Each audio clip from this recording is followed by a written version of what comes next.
Fantasy football players, aren't you tired of your top players getting injured or not performing well? Well, lucky for you, FantasyPros teamed up with Renegade Fantasy, the only fantasy football app where you can sub in a player in real time. This means no more stress, no more points to lose to injuries or even poor performance. With the Renegade Fantasy app, you can step down from the luxury box and become a real-time coach. Join the Fantasy Pros League on the Renegade Fantasy Football app. Win your season and score $10,000 in cash.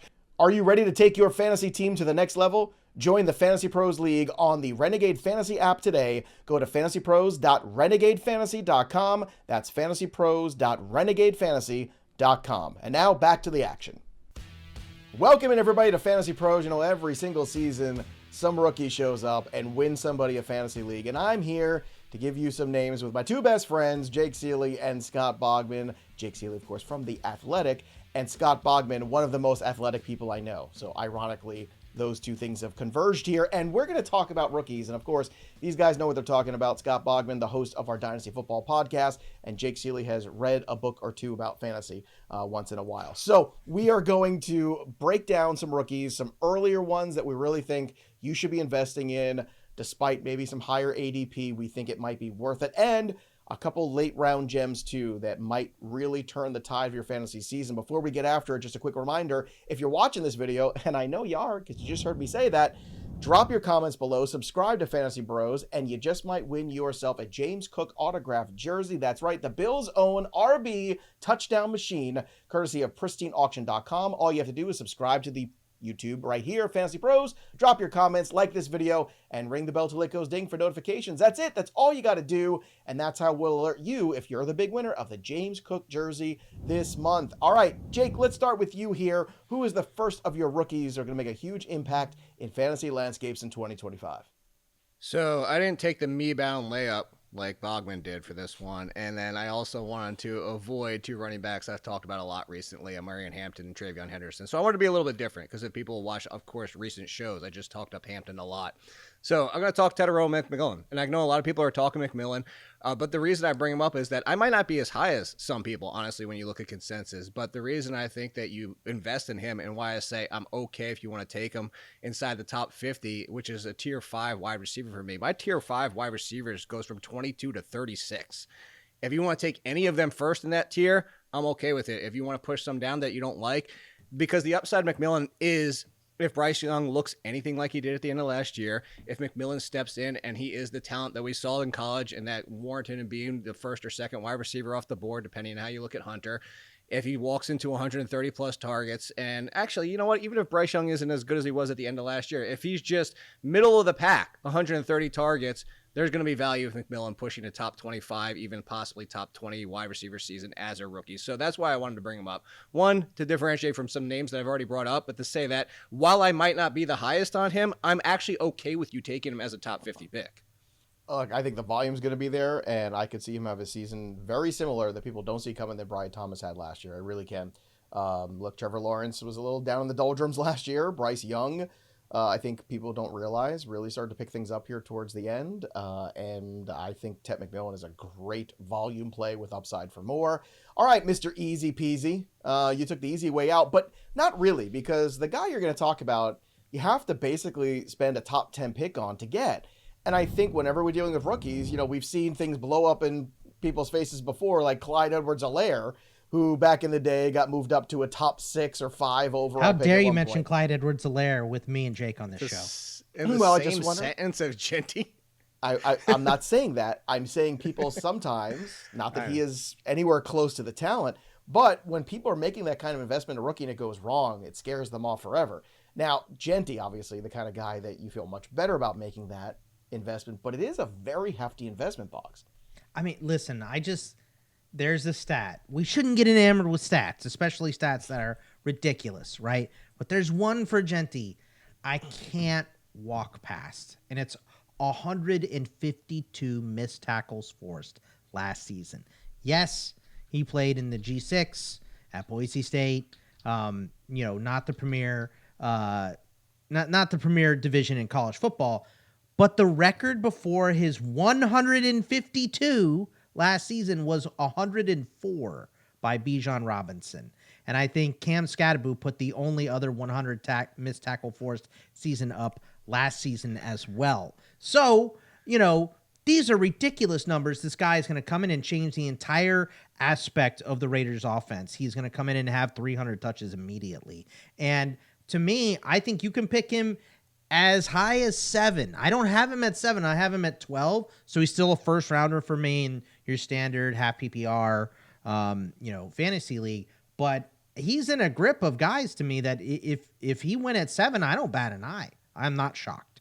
So a top half or a second half of the first round player already, and could be worth more than that at the end of the season. So yes, it's an easy me bound. It's a layup, as Ciely mentioned here. But I've talked ad nauseum about rookies all off season. I wrote up rookies for the Black Book.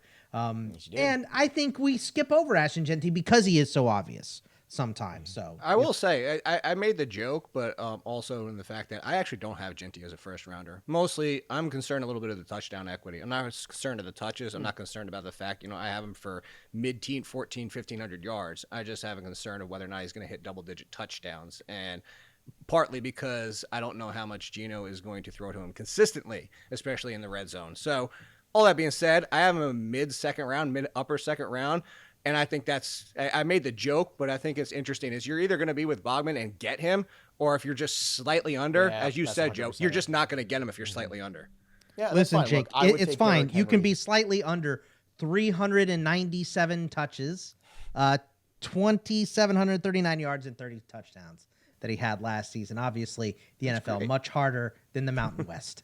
But yes, a little harder than the NFL. This dude is going to control. He ran track down the street for me. I think I have a close connection. I don't know him personally at all, and I'm still taking Derrick Henry over him. But I love Ashton Jeanty, so just putting that out there. But I agree with everybody, all the sentiments there. If you want him, you're going to have to probably pay, top 10 overall pick. However, in casual leagues, guys, I do think people will still be like, oh, it's a rookie. I don't know too much about him. Oh, the Raiders aren't great. You might see him float into that second round, and if so.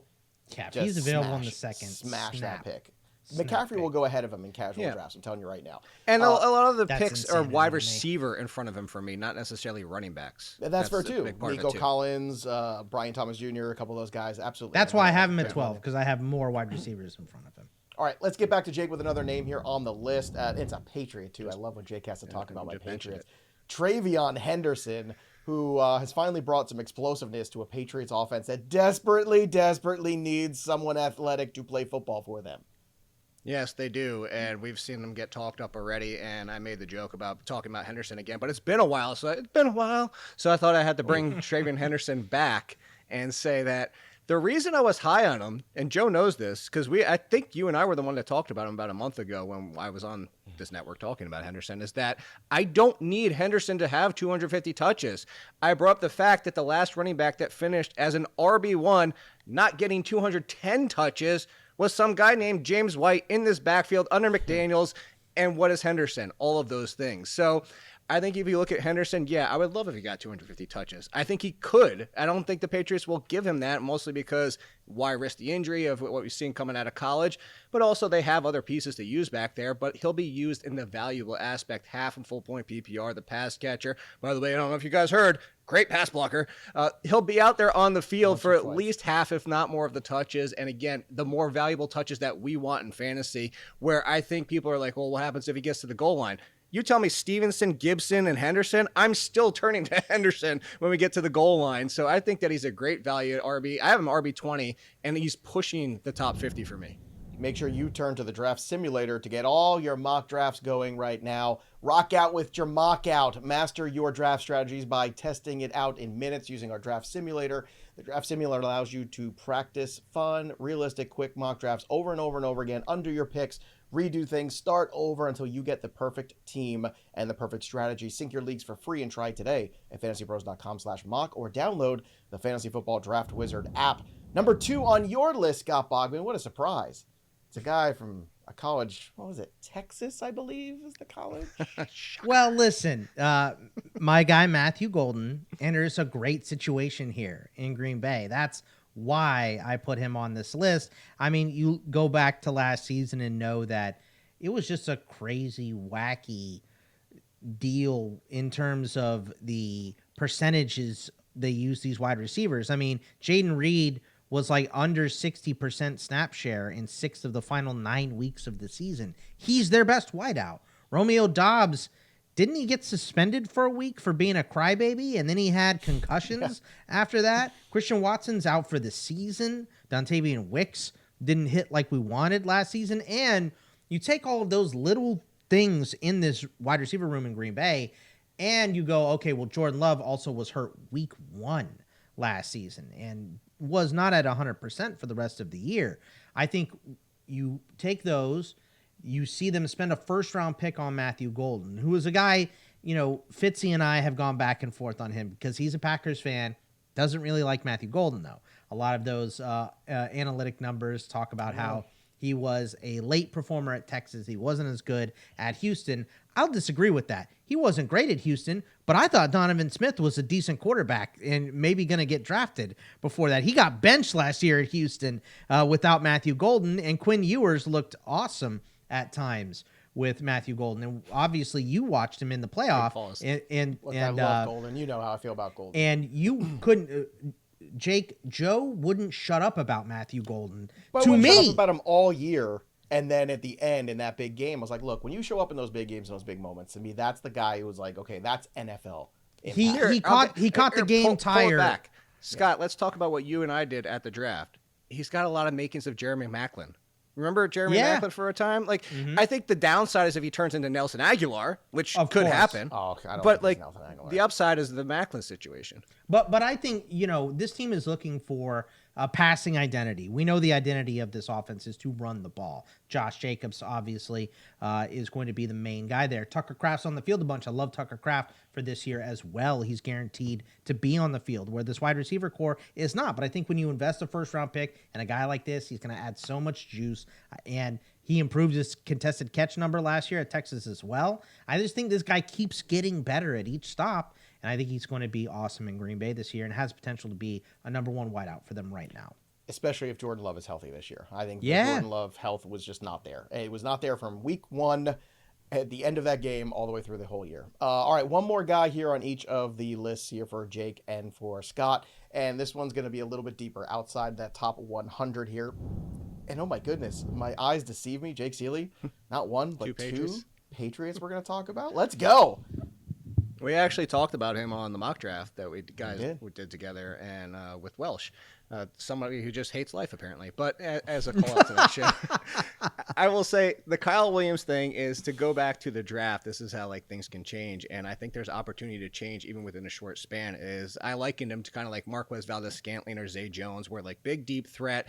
Hasn't shown what I want to see from zone coverage beating that yet, but he's already shown flashes, and there's already been talk of the team and the fact that he's doing more than what we just saw in college, and that's why I will adjust some of my evaluations after seeing them with the team.